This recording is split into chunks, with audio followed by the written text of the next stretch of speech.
Entrée en vigueur des nouveaux tarifs à compter du lundi 24 juin 2024. Justement, est-ce que tous les acteurs concernés sont en phase avec ces nouvelles mesures?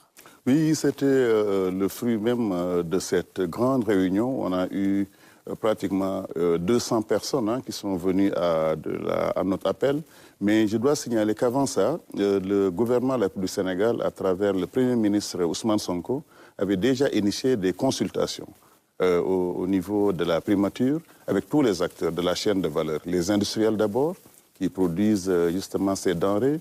Il y avait les importateurs de riz, il y avait les commerçants eux-mêmes, les distributeurs.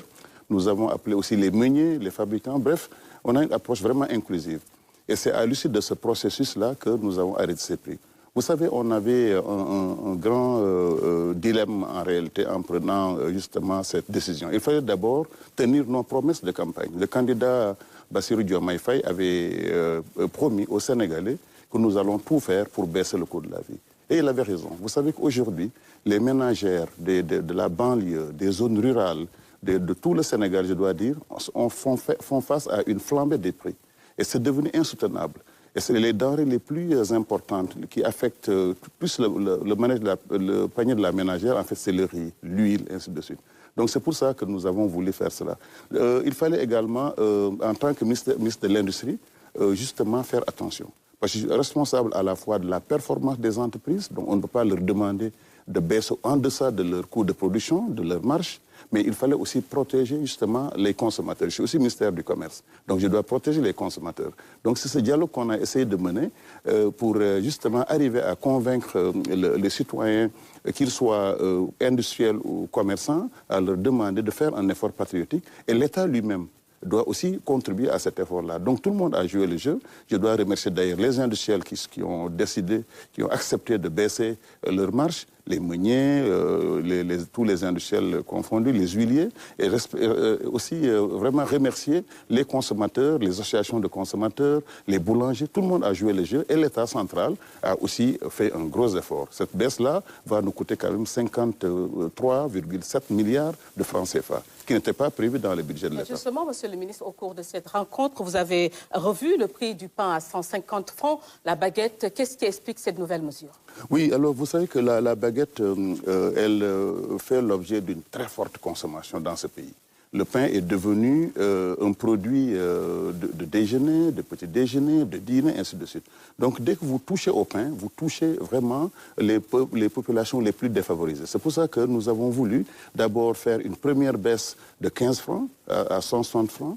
Puis nous avons, à la demande générale des consommateurs, de tous nos partenaires, décidé de ramener carrément le prix à 150 francs et avoir une baisse carrément de 25 francs, qui est très importante pour une famille, par exemple, qui va prendre 5 baguettes au petit déjeuner, ou une dizaine de baguettes au petit déjeuner ou le soir. C'est quand même important. Donc c'était vraiment pour faire des baisses significatives sur le pain. Sur le riz, on a enlevé quand même 40 francs, c'est passé de 450 à 410. On a fait la même chose sur l'huile. L'huile, on a carrément enlevé 100 francs, c'était 1100 francs. L'huile importée, communautaire ou extra-communautaire, c'est celle qui vient de Malaisie.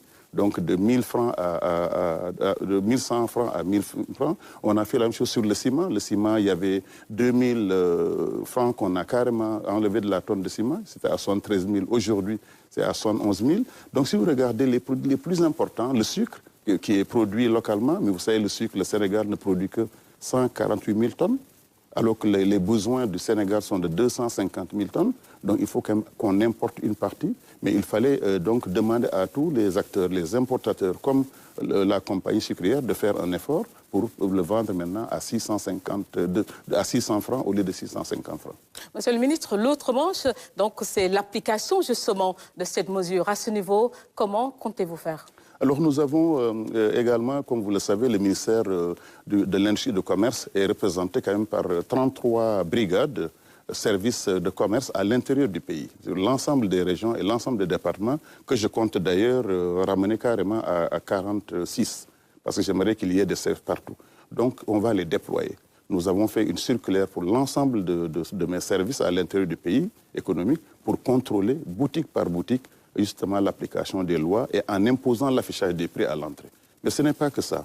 Nous avons aussi, comme vous le savez, un programme de 1000 volontaires, des jeunes Sénégalais qui sont sur l'ensemble du territoire, que nous allons aussi déployer avec justement des supports électroniques de géolocalisation qui iront dans les boutiques et signaler au service économique toute déviation par rapport à ces prix fixés.